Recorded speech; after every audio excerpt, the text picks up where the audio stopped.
Hi friends.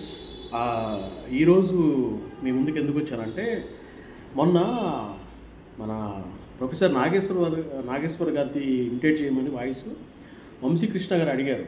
సరే, నేను కూడా చెప్పా, అది ఎప్పుడో ప్రాక్టీస్ చేశానండి, కొంచెం నాకు పర్ఫెక్ట్గా రాదు, ప్రయత్నం చేస్తాను, ఎంత వచ్చినా చూద్దాం, మళ్ళీ నెక్స్ట్ టైం బెటర్ లక్ చేద్దామన్న ఉద్దేశంతో నేను చేసి పెట్టాను.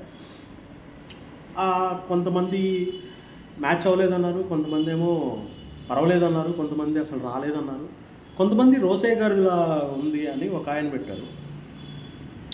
అంటే వాళ్ళ అభిప్రాయం అని చెప్పారు, అందులో తప్పేం లేదు. నేను కూడా చెప్పే ఓపెన్గా, నాకు అది పర్ఫెక్ట్గా రాదు, ప్రయత్నం చేస్తున్నాను. ఇప్పుడు మనం సైకిల్ కానీ ఏదైనా బండి కానీ నేర్చుకునేటప్పుడు స్టార్టింగ్లో మనం అంతా అటు ఇటు కింద మీద పడేసుకుంటూ ఉంటాం. తర్వాత అది ఎక్స్పీరియన్స్ పెరిగే కొద్దీ మనం దాని మీద ఒక గ్రిప్ సాధిస్తాం. అట్లాగే వాయిస్ కూడా ఏంటంటే, స్టార్టింగ్లో నేర్చుకునేటప్పుడు వాయిస్లోకి మనం పూర్తిగా వెళ్ళలేము. అది ఎట్లా అంటే, ఇప్పుడు నేను మొన్న చేసినప్పుడు నాగేశ్వర్ గారిది బిగబట్టి చేయాలి. ఇట్లా వారు మాట్లాడుతున్నప్పుడు కొన్ని రకాల ఆలోచనలు చేస్తూ ఉంటారు. ఒకవేళ అది జరగకపోతే ఏం జరుగుతుంది అనే దాని పట్ల కూడా కొంత చూసారా, ఫస్టే వెళ్ళట్లా నాకు వాయిస్. ఇలా మాట్లాడుతున్నా అని ఏదో జగ్గయ్య గారిలాగా మాట్లాడి మళ్ళీ దాన్ని బిగబెట్టి ఎక్కడ పరిస్థితి ఉంటుంది, వారి మాట్లాడే విధానంలో ఏం పొరపాటు ఉందా, పొరపాటును పడి మాట్లాడారా లేక నార్మల్గా మాట్లాడారా అంటే వణుకు వస్తుంది. చూసారా, అంటే గ్రిప్పు మనం తెచ్చుకోలేకపోవడం, అంటే గొంతుని వాళ్ళలాగా ట్యూన్ చేయడానికి చాలా స్ట్రెస్ ఉంటుందండి గొంతులో. ఇందాక ఏదో ఇంటర్వ్యూలో చూసా, ఇప్పుడు ఎవరైనా మన ఇంటికి వస్తారు, మన ఇంటికి వచ్చినప్పుడు మళ్ళీ వస్తామంటే ఒక వారం తర్వాత వస్తాం అని చెప్పడంలో ఒక పద్ధతి ఉంటుంది. అంతేగాని ఒక వారం తర్వాత వస్తామంటే బతుకుంటే వస్తాం అంటే అది వ్యంగ్యంగా ఉంటుంది అని ఇప్పటికి కూడా రాట్లా, ఏదో అట్లా చేస్తున్నా. అయితే రోసయ్య గారి వాయిస్ లాగా ఉంది అంటే, రోసయ్య గారిది కొంచెం డిఫరెన్స్ అండి. ఆయనది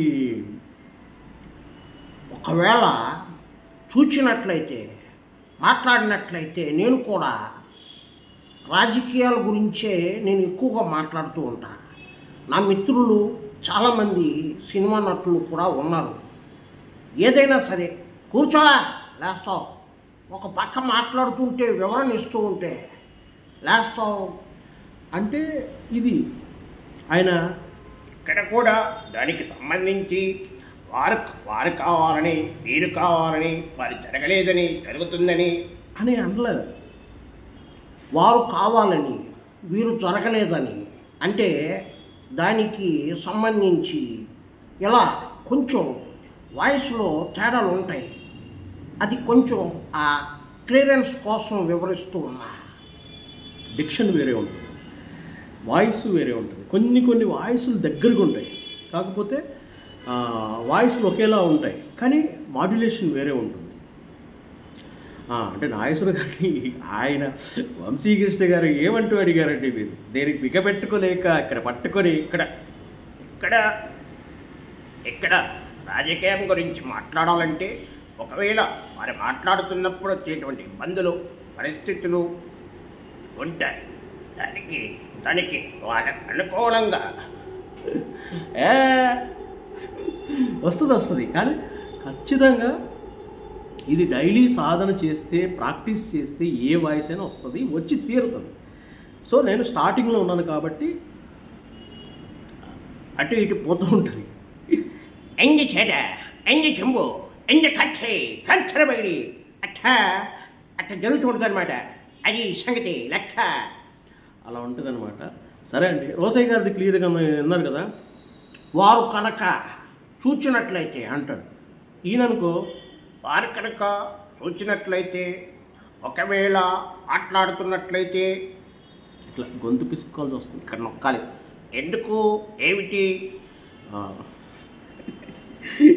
చాలామంది ఏంటన్నా ఎక్కడ పడితే అక్కడ నొక్కేస్తున్నావు, బిగబెట్టి చేసేస్తున్నావు, ఇంకెక్కడైనా నొక్కుంటావా అంటారు.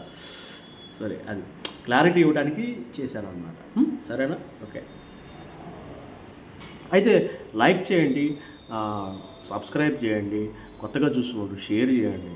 మంచి ఆర్టిస్టుల్ని, మంచి కళాకారుల్ని కాస్త సపోర్ట్ చేయండి. పిచ్చి వీడియోలు చాలా చూస్తుంటాం కదా, మంచి ఏదో ఎంతో కొంత ఒక మ్యాటర్ ఉపయోగపడుతుంది కొత్త వాళ్ళకి. అది నాలాంటి ఛానల్స్ చూడటం వల్ల. ఓకేనా? Okay, bye.